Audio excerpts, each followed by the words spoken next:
Je m'appelle Dr Mor Cissé, je suis gynécologue au centre de santé Nabi Choucair. Donc on va s'entretenir sur l'histoire naturelle du cancer du col de l'utérus. Qu'entendez-vous par histoire naturelle du cancer du col de l'utérus? Est-ce que vous entendez ça quand on parle de l'histoire naturelle du cancer du col de l'utérus? Pour donner une définition simple, vous allez dire c'est quoi quand l'histoire naturelle du cancer du col de l'utérus? Oui, les facteurs. Très bien. Quoi d'autre?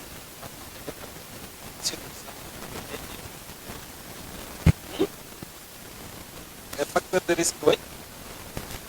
La découverte. Mais surtout, des processus.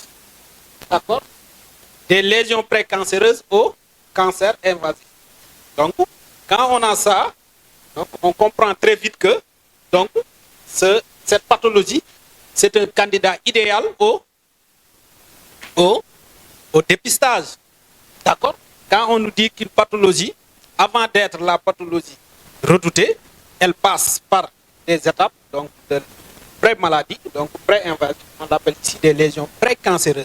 Des lésions qui ne sont pas encore un cancer, mais si rien n'est fait, cette lésion-là va aboutir vers un cancer. Donc, quand une pathologie présente une phase pré-maladie, donc cette pathologie-là présente, c'est un candidat idéal au dépistage. Et le cancer du col de l'utérus est une pathologie qui présente plusieurs étapes pré-cancéreuses. Donc, de la lésion initiale à une lésion invasive, on peut faire 10 ans. Donc, la lésion initiale peut faire 10 ans dans le corps de la femme avant de donner un cancer. Donc, ce qui signifie qu'on ne doit pas voir normalement une femme qui fréquente l'hôpital qui développe un cancer du col de l'utérus. Donc là, c'est un problème. Parce qu'une lésion qui fait 10 ans avant, et chaque lésion, on peut la découvrir. Il faut faire une découverte de cette lésion-là, donc à une étape pré-cancéreuse.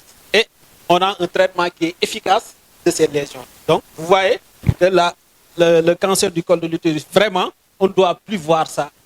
Si on est organisé, si le dépistage est fait correctement, s'il y a une bonne organisation, c'est-à-dire un dépistage qui est organisé. Donc, qu'est-ce que l'histoire naturelle nous permet? L'intérêt de la question, l'intérêt de ce sujet-là, c'est de comprendre la pathogénie du cancer. C'est ce que je viens de dire. De concevoir des moyens de prévention. On va voir tout ça parce qu'on sait le facteur nécessaire, certes pas suffisant, qui est quoi? Quel est le facteur nécessaire mais pas suffisant? Vous allez me le dire. Pour qu'il y ait cancer du col, il faut quoi? Du col de l'utérus. Oui, il faut, mais ce n'est pas toutes les femmes qui ont rapport qui feront. Non, il y a une infection. Quelle est cette infection? Le papillomavirus humain. Donc, la connaissance de la pathogénie nous a permis de mettre au point des moyens de prévention.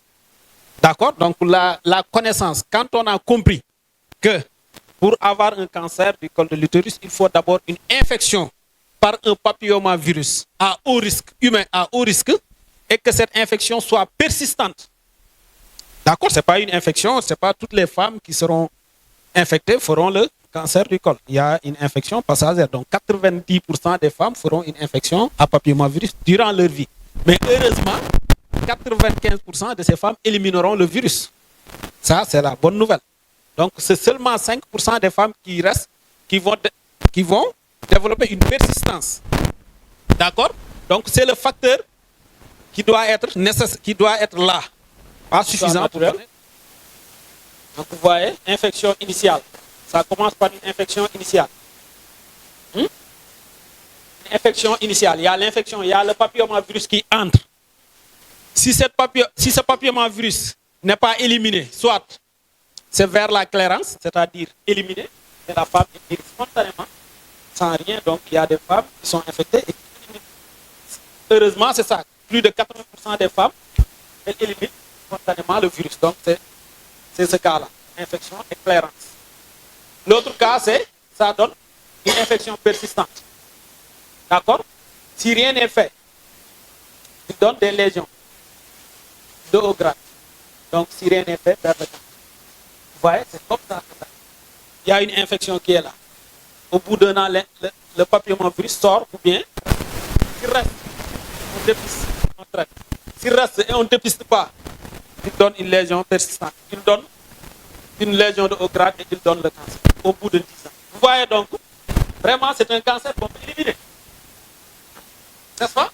C'est un cancer qu'on peut éliminer parce que ça fait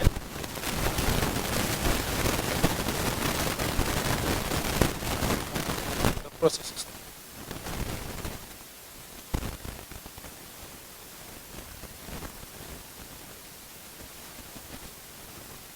Donc c'est ça, en conclusion, nous dirons que c'est un cancer qui est lié au HPV, au papillomavirus. On l'a dit que c'est le facteur nécessaire mais pas suffisant. Les autres cofacteurs, c'est le tabagisme, multipartenariat sexuel, immunité faible, ou bien les contraceptions ostroprogestatives qui auraient donc au-delà de 10 ans. D'accord? Prévention, et c'est un candidat idéal au dépistage. D'accord? C'est un candidat idéal au dépistage et que la prévention est possible. Donc je pense que je vous remercie sur ça.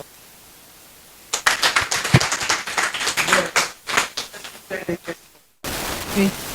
Je suis Madame Bassène, Yasmine Tendin, coordinatrice SR District Sanitaire Oussouye. Voilà, ma question par rapport à l'exposé, c'est les facteurs qui s'associent à la présence des papillomavirus pour accélérer l'évolution. J'ai vu quelque part la pilule orale, ostroprogestative. Le plus souvent, les gens disent que c'est la pilule qui donne le cancer. Donc, si je comprends par rapport à l'exposé, il faut qu'il y ait d'abord la présence du papillomavirus et la prise associée à la prise de la pilule ostroprogestative qui accélère le processus. Mais ce n'est pas la pilule en tant que telle qui est cancérigène. Ok, c'est ce que je voulais que ce soit clarifié. Parce que le plus souvent, les gens disent carrément que c'est la pilule qui donne le cancer du sein. D'accord, merci. SR, je pense que c'est une bonne clarification. Donc, ce n'est pas, la prise de la contraception ostroprogestative qui est à l'origine. Donc, c'est un facteur. Comme les gens, comment ils font pour déterminer les facteurs de risque? C'est une étude qu'on fait. Donc, on prend, par exemple, sur 1000 femmes qui ont développé des lésions précancéreuses ou bien des lésions cancéreuses, on voit quels sont les facteurs qu'elles ont en commun. Si dans les 1000 là, les 700 prennent la pilule ostroprogestative au-delà de 5 ans et qui présentent, donc on peut dire que la prise de pilule serait un cofacteur donc, qui est associé. Donc ce n'est pas seulement une femme qui prend tous ces éléments-là, qui fume ou bien qui prend la contraception ou bien qui a un déficit immunitaire, mais qui n'est pas infecté par le papillomavirus, ne peut pas développer. Donc le facteur nécessaire, nécessaire mais pas suffisant, c'est l'infection à papillomavirus. Il faut qu'il y ait une infection, donc c'est le papillomavirus qui donne le cancer du col de l'utérus. C'est qu'il n'y a pas de spéculum. Hein? Kiné? Le spéculum, c'est combien? La fois passée, j'ai fait une conférence à la PNA. J'ai dit au directeur, là, à la CNPNA, il faut ramener le prix des spéculums à 250. Il a pris l'engagement de rendre disponible et accessible les spéculums. Mais on vous a offert avec Icons et Promoville plus de 1000 spéculums pour le district. Mais il faut que ça continue, quoi. Vous ne pouvez pas vous baser uniquement sur du Yelewan. Il faut que vous soyez, Madame la coordinatrice, n'est-ce pas? Il vous a dit, le cancer du col utérin, c'est un véritable drame. Il vous l'a dit, c'est un cancer viro-induit. En rapport avec les papillomavirus humains oncogènes à haut risque. C'est le papillomavirus qui est la condition, c'est le seul cancer où on peut même dire c'est la cause. Mais évidemment, il faut l'intervention d'autres cofacteurs. tels que la multiparité, tels que le multipartenariat qui peut être direct ou indirect. Indirect dans le cadre de ménages polygamiques. La consommation d'alcool, la consommation de tabac, l'encens, les malades immunodéprimés, les transplantés rénaux, les malades qui ont le VIH, les malades qui ont la polyarthrite rhumatoïde, qui ont le myélome multiple des os, ce sont des malades à risque. L'histoire naturelle, c'est 10 à 15 ans, raison pour laquelle on a des opportunités de dépistage. Si vous voyez une malade dans votre vie, si elle vous rencontre une fois dans votre vie et qu'elle fasse un cancer du col, vous irez en enfer. Parce que le jour du jugement dernier, le bon Dieu va vous demander pourquoi la malade que vous avez vue a fait un cancer du col utérin.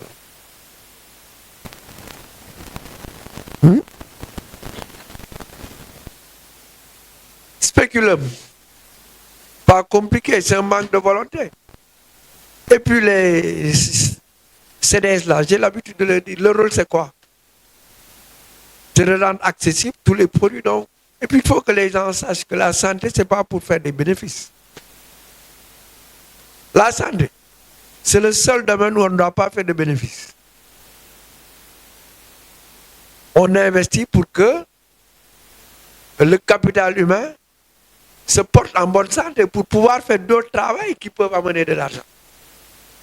Il faut que les décideurs comprennent ça comme ça, que ce n'est pas pour de la rentabilité.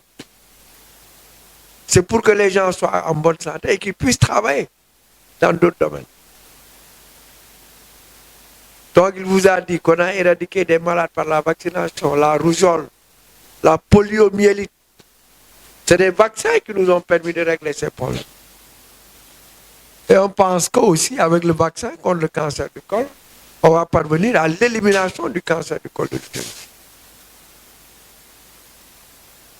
Et que le dépistage doit se faire avec le test viral HPV à partir de 30 ans. Avant 30 ans, c'est le frottis ou IVA-IVL. Au Sénégal, on a opté pour IVA. Inspection visuelle après application acide acétique.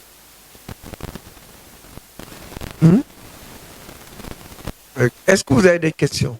bi may laajte ndax demb dañu demoon ngénte autosensibilisation bi rombuñu foofu may waxtaan ak jigéen yi ma ne leen du dégg ngeen lu ñu nekk di wax à partir de demain le 4 ba le 8 jigéen bu nekk war nga dem hôpital ñu dem xool la mu am sama beneen morom bi fa nekk mu ne ma man de bokkuma ci ma ne ko lu tax mu ne ma dañu supprimer sama mbutitu jurukaay kon jarul ma fay dem ma ne ko bon mu ne ma waaw ma ne ko d'accord de toute façon man bu ma demee suba dinaa laajte ndax war nga dem wala waruloo dem loolu laa am question bi may poser merci.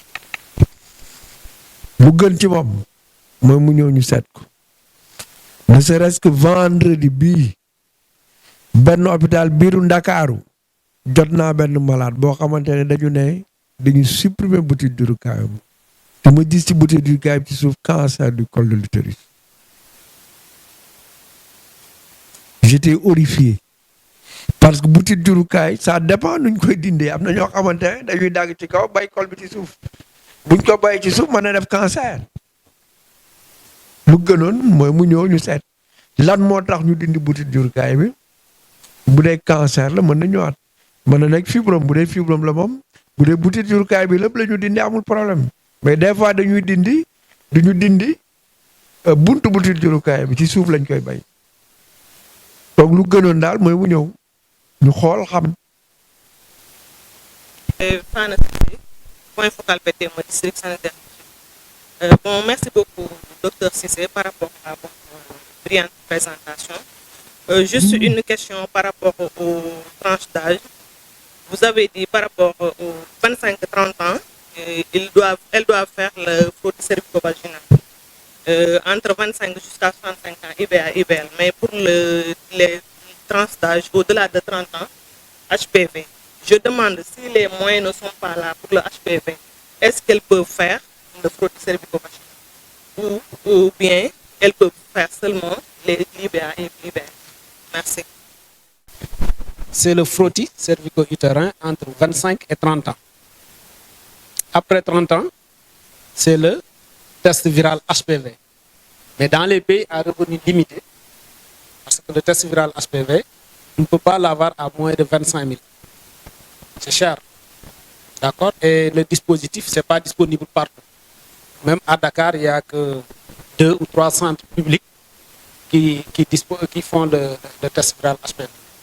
D'accord? Donc c'est pour cela que les pays à ressources limitées, l'inspection, le dépistage par l'inspection visuelle après application d'acide acétique constitue une alternative qui est là, qui est accessible, qu'on peut faire partout dans les coins reculés du pays. Donc on peut faire ça. Donc c'est pour cela que c'est cette méthode-là qui est adoptée donc, dans certaines localités. Donc qui présente, je signale, qui présente la même efficacité que les autres méthodes de dépistage. Il n'y a pas une... C'est une méthode qui est vraiment sensible et qui est spécifique. D'accord? Pour l'IVA. C'est une méthode qu'on utilise au Sénégal et dans certains pays à ressources limitées. Et 30 ans, le test viral HPV à partir de 30 ans jusqu'à 65 ans. D'accord? Donc si l'IVA, l'inspection visuelle après application d'acide acétique, c'est une méthode aussi de dépistage qui est sensible à détecter les lésions précancéreuses et qui est accessible, faisable, donc qui n'a pas besoin. L'intérêt, donc la particularité de ce test, c'est qu'on n'a pas besoin de beaucoup de matériel pour faire ça. Donc c'est juste un prestataire qui est formé à faire l'inspection visuelle après application d'acide acétique, donc qui fait cette... Donc à la fin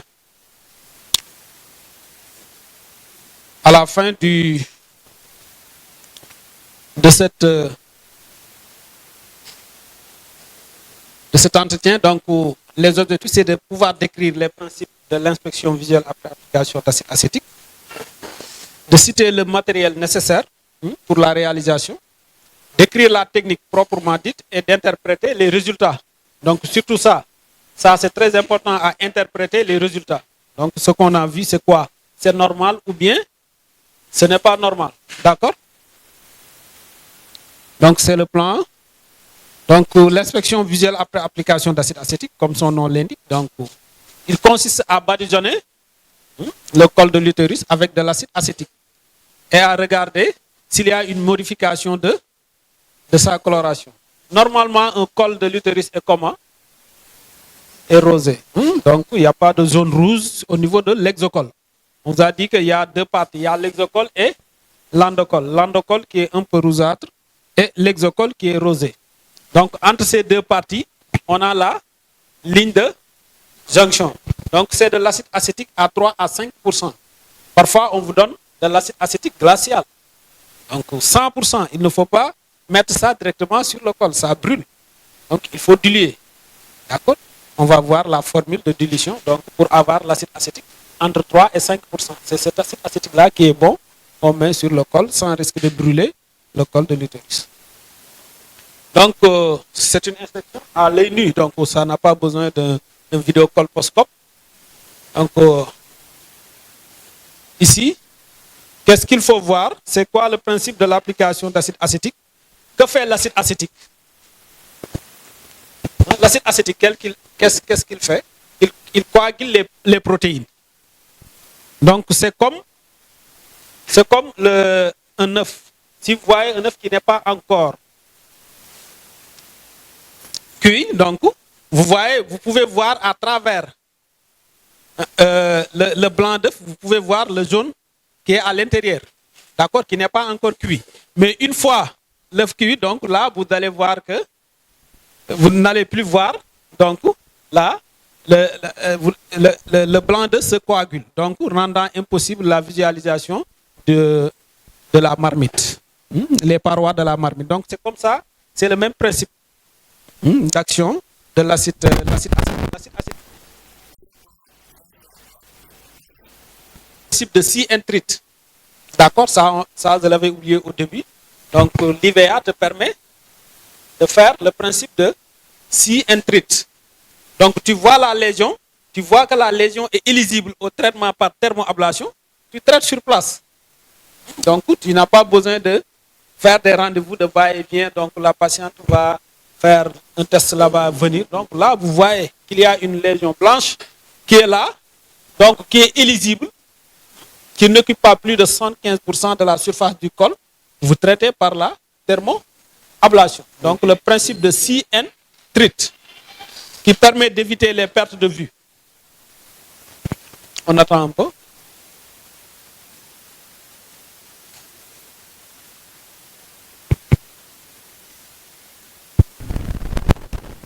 Est-ce que ici vous voyez la ligne de jonction? Ici vous voyez la ligne de jonction?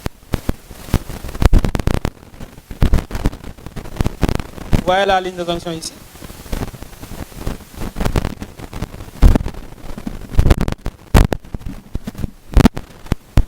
C'est pas entièrement visible. C'est visible d'une partie ici, mais après on ne le suit pas. Le col est transversalement baignant comme ça. Mais tout ce qui est sûr, il y a une zone acidophile qui est intense ici. D'accord? Et ici, vous voyez ici qu'il y a une zone intense, épais et surélevée.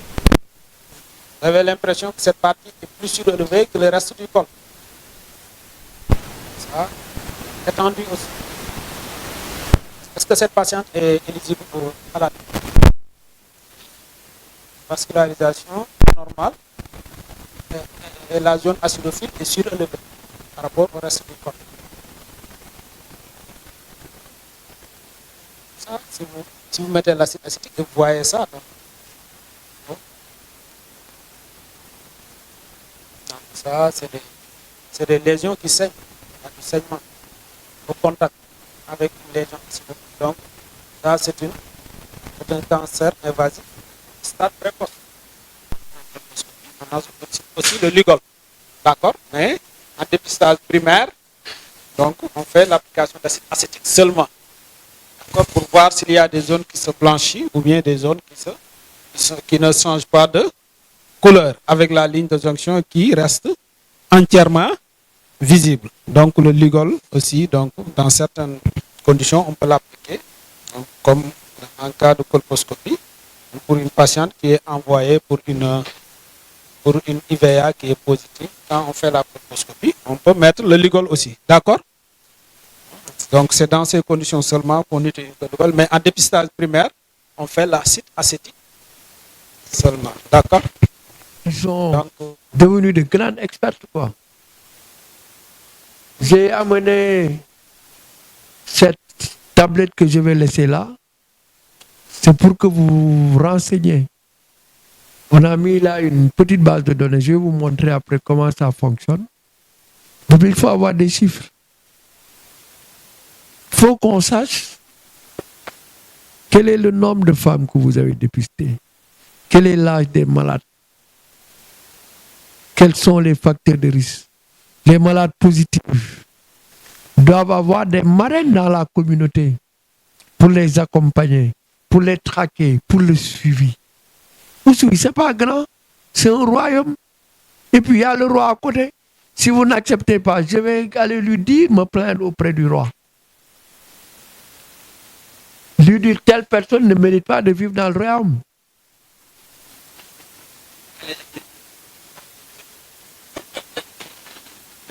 Hein?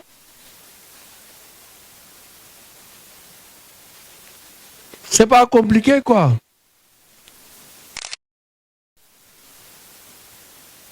Où on va avoir toutes les sages-femmes des différents... Toutes les sages-femmes des postes. Et puis moi-même. Quand vous avez des images qui vous posent problème, vous l'envoyez là-bas. Quand vous avez des malades à traiter, vous l'envoyez vers le centre de santé. Et puis de temps en temps, il faut faire de la stratégie avancée. Vous dites aujourd'hui, on va aller à Djembera. Ou bien aujourd'hui, on va partir à Cabrousse. Hein? Et pourquoi vous avez arrêté? Montrez-moi l'agenda qui me montre que vous avez commencé. Montrez-moi ça. Montrez-moi ça. Vous avez combien de postes? Vous avez 15 postes. Chaque mois un poste.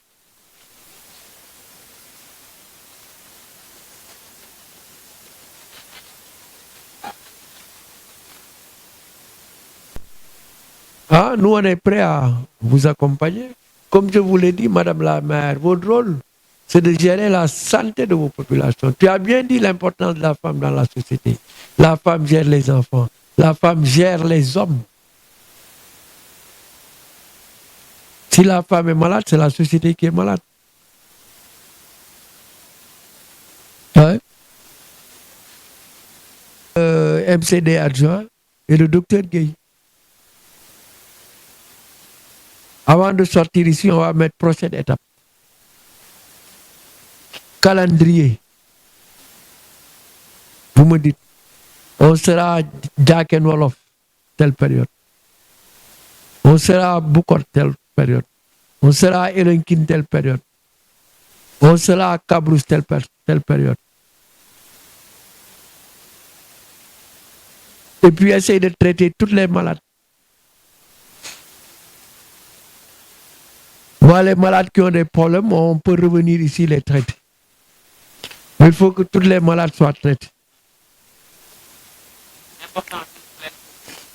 C'est important quoi. Merci beaucoup. Donc, le dépistage ne sert à rien si on ne dispose pas des moyens thérapeutiques pour les lésions précancéreuses. Mais heureusement, on a des moyens thérapeutiques qui sont efficaces pour pouvoir traiter toutes les lésions précancéreuses et même cancéreuses débutantes si ce diagnostic a été fait. Donc ces moyens, donc on a un faisceau de moyens thérapeutiques. Hein. Il y a le traitement par ablation qui sont la cryothérapie et la thermocoagulation. Donc la cryothérapie, ça utilisait de l'azote. Donc ça permettait de détruire les cellules par le froid. Donc la thermocoagulation par la température, donc par la chaleur. Donc il y a les autres moyens thérapeutiques par excision, c'est résection à l'angle diathermique, c'est la conisation. Vous avez à l'angle diathermique ou au bisturi froid ou l'hystérectomie, la chirurgie, donc où on enlève totalement la chirurgie radicale. Les autres moyens, c'est des moyens conservateurs, c'est-à-dire la thermoablation et la cryothérapie, qui appartiennent tous deux à un traitement par ablation. Donc là, on ne dispose pas d'histologie. D'accord, après traitement. D'accord, c'est ça la différence entre le traitement par ablation et par excision. Par excision, après, on peut disposer de l'histologie pour savoir si on a été efficace ou pas. D'accord, les deux moyens thérapeutiques. Donc, c'est dans un contexte, il faut vraiment choisir des patientes qui sont éligibles. Qui sont éligibles à ce moyen thérapeutique. Après avoir diagnostiqué une lésion précancéreuse, c'est-à-dire une zone blanche qui est éligible à une thermoablation, il faut la traiter. Ça permet de réduire les pertes de vue. Dans les campagnes de dépistage de masse, où on n'est pas sûr si la patiente va revenir, d'accord, pour continuer le traitement, le suivi. Donc, avec un traitement qui est, avec une lésion qui est éligible, là, on peut faire le traitement sur place. Si intrite, c'est ça le concept de si intrite. Tu regardes et tu traites sur place. D'accord? Ça permet d'éviter les pertes de vue. Les autres moyens thérapeutiques où on dispose après l'histologie, c'est la conisation à l'angle diathermique ou bien on l'appelle aussi LIP. On enlève avec ou bien au bisturi froid ou l'hystérectomie qui est un traitement radical dans les cas de cancer, donc in situ ou bien invasif in situ ou bien micro-invasif, ou bien dans les cas de lésions de haut grade avec une patiente qui est âgée, qui n'est plus désireuse de maternité, donc pour le problème de suivi qui se pose, donc on peut se proposer de faire une hystérectomie d'emblée. D'accord? On fait l'IVA-IVL l'IVA et que c'est revenu positif, par exemple, la zone de jonction est visible avec une blanchâtre, zone blanchâtre qui ne couvre pas tout le col, on peut appliquer la thermoablation. Mais si la zone blanchâtre couvre tout le col, c'est contre-indiqué. Aussi, si la zone de jonction n'est pas visible, on ne doit pas l'appliquer. Aussi, si on a soupçon de cancer, on ne doit pas le faire. C'est ce que j'ai retenu.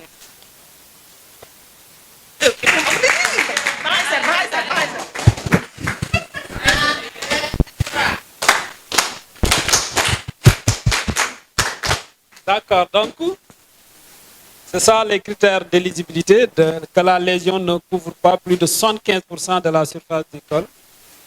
La zone de transformation, c'est-à-dire la ligne de jonction qui est entièrement visible.